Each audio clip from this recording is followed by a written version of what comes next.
안녕하세요. 법무법인 흥인의 전상민 변호사입니다. 오늘은 16번째 시간입니다.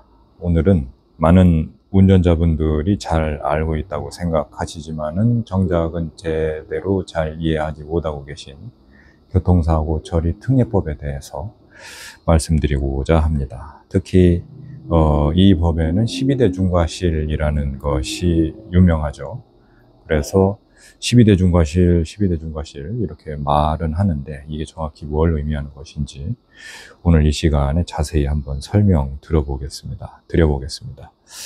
먼저 기본적인 이야기부터 하면은 우리가 이제 교통사고를 냈다고 한다면 원래는 형법상의 업무상 과실치사상죄로 처벌을 받아야 됩니다. 여기서 업무라고 하는 것이 야, 내가 택시기사도 아니고 버스기사도 아니고 내가 왜 자동차 운전을 하는 게 업무자가 되어야 되느냐, 이런 의문을 가지시는 분들이 있는데요. 형법상에서 말하는 업무라고 하는 것은 어떤 개인의 그 사회생활상의 지위에 기하여 반복적으로 계속적으로 수행하는 사무를 말하는 것이지 그 사람의 직업을 의미하는 것은 아닙니다. 그래서 자동차 운전뿐만 아니라 기차를 운전한다든가 오토바이를 운전한다든가 이런 게 다 그 사람의 반복된 사무라고 한다면 업무자의 지위에 들어가게 되고, 업무자가 된다고 하면은 일반인보다는 고도의 주의 의무가 수반된다라고 봅니다. 마치 의사가 환자를 필요하면은 치료할 때 실수를 하면은 그때 그 업무상 과실치사상죄로 처벌되는 것처럼 운전자도 운전대를 잡게 되면은 그때부터는 마치 의사처럼 그 어떤 고도의 주의 의무가 부과된다는 겁니다. 그래서 자동차라는 것이 사실 위험해지려고 한다면 한도 끝도 없이 위험할 수 있는 그런 물건 아니겠습니까? 그래서 업무자의 지위를 부여하고 이때 필요한 주의 의무를 다하지 않으면 처벌을 하겠다, 이렇게 하기 때문에 그것이 업무상 과실치사상죄로 이제 구현이 되는 겁니다. 어쨌든 운전 중 그 업무상 과실로 사람이 다치게 되면은 아주 경미한 상처를 입었다, 뒷목 잡고 나왔다, 경추 염좌다, 이거 허리가 뻐근하다, 이거 다 그 전치 2주짜리들 아닙니까? 그러면 이런 사고가 하루에도 전국에서 몇 건 일어나겠습니까? 수천 건, 수만 건씩 일어날 거 아닙니까? 응? 차가 몇 대인데? 그런데 이런 모든 사고에서 전부 다 전과자가 나와야 된다는 얘기가 되잖아요. 이렇게 되면 형사처벌을 해야 되니까. 바로 이런 문제를 해결하기 위해 만든 것이 우리나라의 교통사고 처리 특례법입니다. 이 법의 핵심은 간단합니다. 교통사고 발생 시 그 피해자에게 신속하고 완전한 배상을 해줄 수 있다면 형사처벌에 특례를 주겠다, 이런 얘기입니다. 그 특례의 핵심은 두 가지죠. 하나는 합의입니다. 합의. 그래서 반의사불벌죄로 해주겠다. 그래서 피해자가 처벌을 원하지 않는다는 의사표시를 한다면 검찰이 기소를 못하게 해주겠다. 이것이 첫 번째 특례고요. 왜냐하면 합의가 됐다는 것은 충분한 피해 변제가 됐다는 걸 전제할 테니까요. 그 다음에 두 번째는 종합보험에 가입했을 경우에 특례를 주겠다, 이겁니다.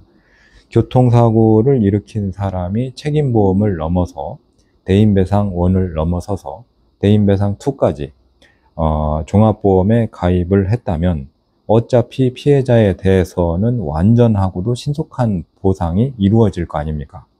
그러니까 합의한 거하고 똑같이 대우해 주겠다, 이겁니다. 그래서 우리나라는 교통사고를 냈다고 했을지라도 그것을 업무상 과실치사상으로 다 처벌하는 게 아니라 상대방으로부터 합의, 용서를 받았다든가 아니면 종합보험에 가입했을 때는 형사처벌을 면하게 해주겠다 라는 교통사고 처리 특례법이 있는 겁니다. 그러나 여기에 예외가 있습니다. 그 교통사고로서 사람이 사망을 했다면 그때는 어떤 특례도 적용되지 않습니다. 합의를 했다든가 아니면은 뭐 보험에 들어서 완전배상을 했다든가 이런 것은 양형상 참작 사유가 될 뿐이지 형사처벌 자체를 면하게 해주지는 못합니다. 그 다음에 두 번째 그 예외는 중상해의 경우입니다.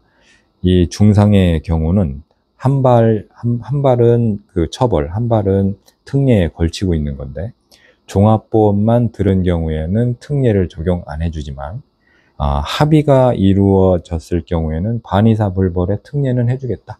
이렇게 되어 있습니다. 이게 조문상 굉장히 파악하기가 어렵게 되어 있는데 결론만 아시면 됩니다.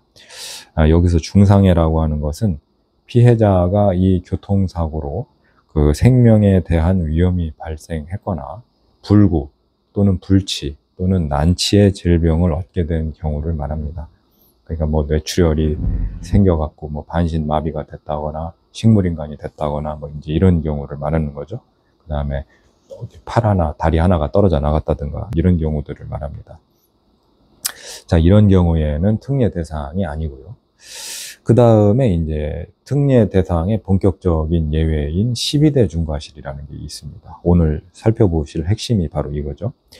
12대 중과실로 들어가면은 교통사고로 사람을 다치게 했을 때, 즉 자동차로 업무상 과실치상을 범했을 때 피해자하고 합의를 하거나 종합보험에 가입했다고 할지라도 다음에 12가지 중과실에 해당이 되면은 형사상 소출을 면할 수 없다. 이거인데요. 첫 번째는 신호위반과 교통정리를 하는 경찰 공무원 등의 신호위반 또는 지시위반이라고 하는 겁니다. 그냥 신호위반, 지시위반 우리가 이렇게 부르는 건데요. 이게 첫 번째 중과실입니다. 그 내용을 보면 신호위반은 뭐 신호등의 등화에 따라서 움직이지 않는 걸 말하는 거겠죠. 그래서 신호등의 신호를 위반하는 것을 말하는 거고, 또 교통정리를 하는 경찰 공무원 등의 신호를 위반했다라는 것은 교통경찰관, 모범운전자, 아니면은 뭐 그 화재 현장에서의 뭐 소방관의 수신호 뭐 이런 것이 다 여기에 들어갑니다. 이런 사람들의 신호를 위반했을 때 신호 위반이 또 들어가는 거고요. 또 통행금지 또는 일시정지를 내용으로 하는 안전표지의 지시위반, 지시위반이라고 하는 게 이겁니다. 이것과 관련해서 중요한 판례 변경이 2024년도 작년에 있었죠. 그러니까 백색 실선은 통행금지 안전표지가 아니라고 명확히 해서 이제는 흰색 실선을 넘어가다가 차선 변경하다가 사고가 나도 12대 중과실 사고는 아니게 되었습니다. 그러니까 종합보험에 들어놓고 있었다고 한다면 특례가 적용돼서 형사처벌 대상이 아니라는 얘기입니다. 이제는 그래도 실선에서 차선을 변경한다는 것 자체는 진로 변경 금지 원칙, 진로 변경 금지에는 해당이 되는 일반 과실은 되니까 카메라 촬영해서 신고하면 그 과태료 대상은 됩니다. 그리고 지금 말하고 있는 그 안전표지의 지시위반이라고 하는 것은 안전표지, 즉 진입금지, 그 다음에 그 통행금지, 일시정지, 표시위반을 말하는 것이지 다른 표지는 여기에 해당이 안 됩니다. 그러니까 일방 통행으로 이 진입금지를 해놨다든가 통행금지를 해놨다든가 뭐 이런 경우에 일시정지 표지를 무시하고 가다가 사고가 났을 때 이럴 때는 12대 중과실에 걸린다는 것이지 일반적으로 서행이라고 써있는 표지에 지시를 위반했다고 해서 이 지시 위반에 해당하지는 않으니까 이거는 참고하시고요. 두 번째 과실은 중앙선 침범과 횡단 유턴 후진 위반입니다. 황색 실선을 밟을 일이 있으면 중앙선 침범인 거고 황색 실선을 밟는 게 없으면은 중앙선 침범은 아닌 것이 되는 겁니다. 다른 위반이 되는 겁니다. 그러니까 비보호 좌회전에서 빨간불에 좌회전을 하다가 걸렸다. 사고가 났다. 그러면은 중앙선을 넘어간 거니까 중앙선 침범 아니냐. 그게 아니라 비보호 좌회전이라고 하면은 노란색 실선이 끊겨 있겠죠. 그러니까 그때는 신호 위반인 거고 비보호 좌회전, 그러니까 중앙선 침범은 아닌 겁니다. 또 유턴 금지에서는 유턴을 하려면은 노란 선을 밟는 경우가 있고 밟지 않는 경우도 있을 수 있는데, 노란 선을 밟고서 유턴을 했다고 하면은 유턴이 안 되는 데에서 유턴을 한 거죠. 이런 유턴은 중앙선 침범이 되는 거고요. 유턴은 되는데, 즉 좌회전 신호, 유턴 신호 또는 보행자 신호가 들어오면 유턴할 수 있다, 이렇게 했는데 그런 신호가 아닐 때 유턴을 했다 라고 한다면 그거는 신호 위반이 되는 겁니다. 어쨌든 노란색 실선을 안 밟았을 테니까. 그렇죠? 그리고 저 앞에서부터 그 유턴 신호가 이제 돼서 앞에서부터 유턴을 하는데, 차례로 하면 상관이 없는데 뒷차가 먼저 이렇게 하는 겁니다. 뒷차도 동시에 해버리는 거죠. 앞에 신호가 바뀌는 걸 보고. 그런데 그 뒷차가 유턴을 했는데 아직 그 유턴 그 점선인 하얀색 점선까지 못 오고 노란색 실선에서 유턴을 하다 사고가 났다면 그 차는 중앙선 침범 사고를 내는 겁니다. 그런데 따지고 보면은 중앙선 침범이나 신호 위반이나 뭐 어차피 똑같은 12대 중과실 위반이잖아요. 그러니까 이걸 구분할 필요가 있을까요? 그런 생각이 드는데 구분할 필요가 있습니다. 이게 벌점이 다릅니다. 신호 위반은 벌점이 15점이고 중앙선 침범은 벌점이 30점이에요. 그러니까 신호 위반을 한다고 해서 또는 중앙선 침범을 한다고 해서 사고가 나서 접촉사고가 나서 상대방 차량이 다쳤다. 그런데 상대방 차량에 일가족 4명이 타 있었다. 그런데 뭐 다행히 다 경상이었다. 2주 진단 나왔다. 그러면은 경상 1명당 5점의 벌점이니까 4명이면은 20점의 벌점이 생기는 건데, 신호 위반일 경우에는 그 자체가 벌점이 15점이란 말이에요. 그러면 35점 벌점이 되는 거죠.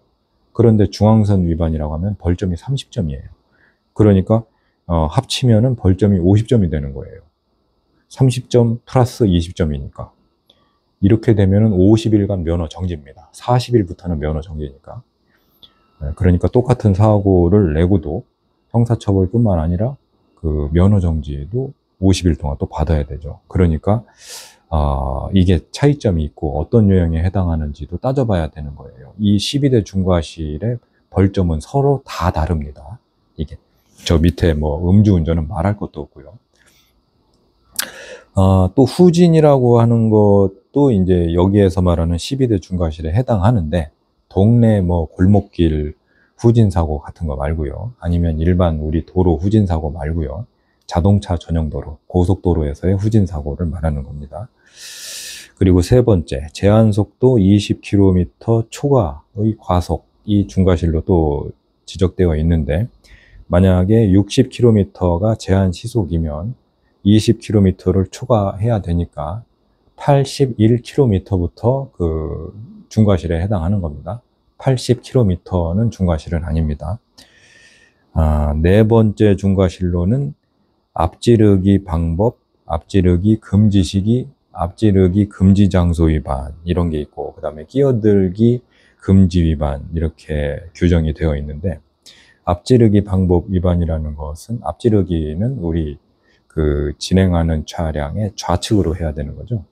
그런데 우측으로 해서 앞지를 것을 우리는 예측을 할 수가 없어요. 그래서 우측으로 앞지르다가 이제 사고가 났다든가, 앞지르기 과정에서 안전거리를 미확보 해가지고 앞지른다고 앞질러 와서 뭐 1m 앞으로 들어온다든가 2m 앞으로 들어온다든가 아니면은 신호등을 안 켜고 들어온다든가, 앞지르기 그 방법 위반입니다. 그 다음에 앞지르기 금지 시기라는 것이 또 있는데, 이것은 교차로에서 앞지를 수 없다는 거고요. 안개나 그 비 등으로 시야가 나쁠 때 앞지르기를 할 수 없다는 얘기입니다. 또 앞지르기 금지 장소도 있어요. 뭐 이게 커브길이거나 터널 안에서를 앞지르기를 할 수 없다라는 거고요. 근데 앞지르기라고 하는 것은 차선을 달리하는 사람들끼리 어느 쪽이 더 빨리 간다라는 얘기를 하는 게 아니에요. 뒤에 있다가 이 사람의 앞으로 오는 것이 앞지르기지, 교차로에서 앞지르기를 할 수 없다. 교차로 1, 2, 3차로에서 3차로의 사람이 1차로보다 빨리 나간다라고 해서 그걸 앞지르기라고 하는 게 아니에요. 그 다음에 끼어들기 금지 위반이라는 것이 있는데, 뭐 다른 차량의 진행을 방해하는 갑작스러운 끼어들기, 뭐 이런 것을 말하는 거겠죠.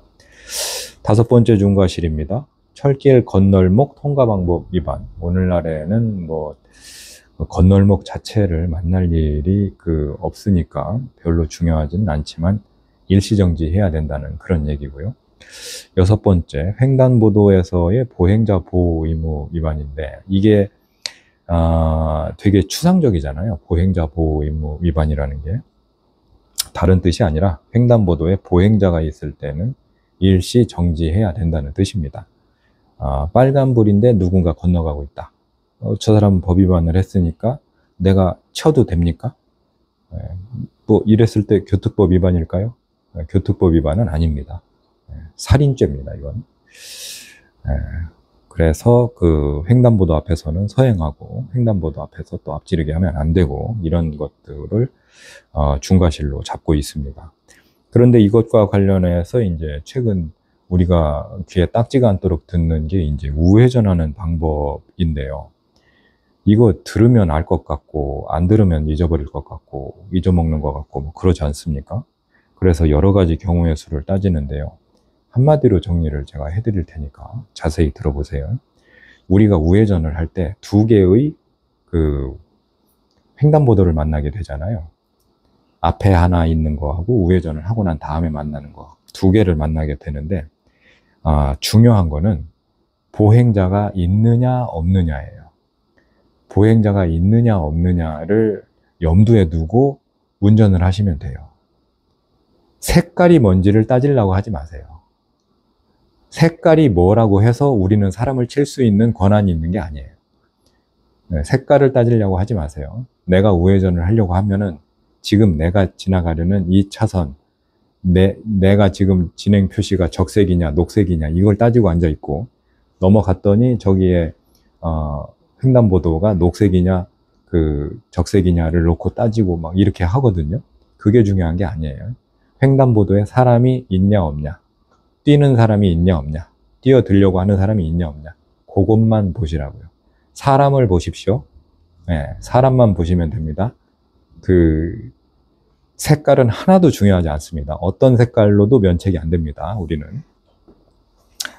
그 다음에 7번째, 무면허 운전은 이제 운전면허가 아예 없는 경우, 그 다음에 면허 효력이 뭐 정지되거나 취소된 이런 경우를 말하는 건데, 뭐 별거 없고요. 8번째, 음주운전과 약물운전. 이거 뭐 우리가 뭔지 잘 아시죠? 이거는 따로 한번 영상을 만들어서 설명을 드리도록 하겠습니다. 이건 12대 중과실에서 다뤄야 될 레벨이 아닙니다. 이 음주운전 사고가 나는 것은.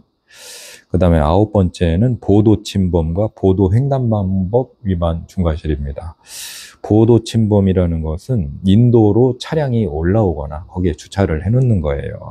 저희 동네에서도 술집이 하나 있는데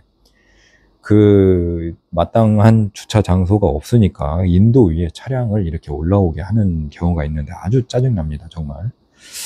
그리고 보도 횡단방법 위반이라고 하는 것은 우리가 보도를 횡단할 일이 어디 있겠는가 이렇게 생각을 하지만, 가만히 생각해 보시면 지나가시다가 어떤 건물에 주차장으로 들어간다고 할 때, 아니면은 어떤 주유소를 들어가려고 할 때 가만히 생각해 보시면 인도를 넘어가게 되어 있어요. 그죠?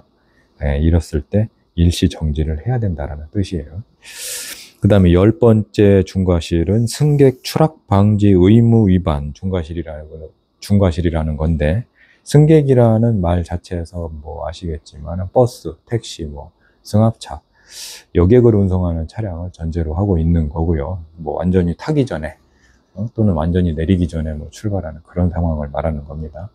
11번째는 어린이 보호구역의 안전 운전 의무 위반 중과실인데, 이거 역시 뭐 나중에 따로 하나의 영상으로 설명을 드리도록 하고요. 이 역시 12대 중과실의 차원에서 다루어질 수 있는 사고 유형이 아니죠. 12번째가 이제 화물 고정 조치 위반 중과실입니다. 이게 이제 정말 위험한 유형인데요. 트럭이나 화물차에서 화물을 제대로 고정하지 않아 가지고 운행해서 화물이 떨어져 가지고 다른 자동차나 이제 사람을 다치게 한다 이겁니다. 그러니까 여기에 이제 피해를 주는 경우를 말하는데, 화물이 아니라 애초에 트럭 그 자체에 있는 그 뭐 판 스프링이 튄다든가 아니면은 뭐 구조물이 튄다든가 이런 경우는 화물이 아닌데도 여기 중과실에 해당할까? 이런 의문이 드는데, 최근 하급 심판결들이나 이런 걸 보면은 고정을 했어야 될 것을 제대로 고정하지 않았다는 점에서 이 중과실로 포섭을 해가지고 좀 뭐라고 할까, 간단하고 깔끔하게 형사처벌을 하려는 그런 경향이 좀 보이고 있어요. 이거는 어떻게 되는 건지는 좀 더 지켜봐야 될 것 같고요. 그렇다면 결국 12대 중과실에 해당하는 교통사고가 발생했을 때는 어떻게 해야 될까요? 12대 중과실 사고는 종합보험 면책이 되는 일반적인 그 교통사고가 아니죠.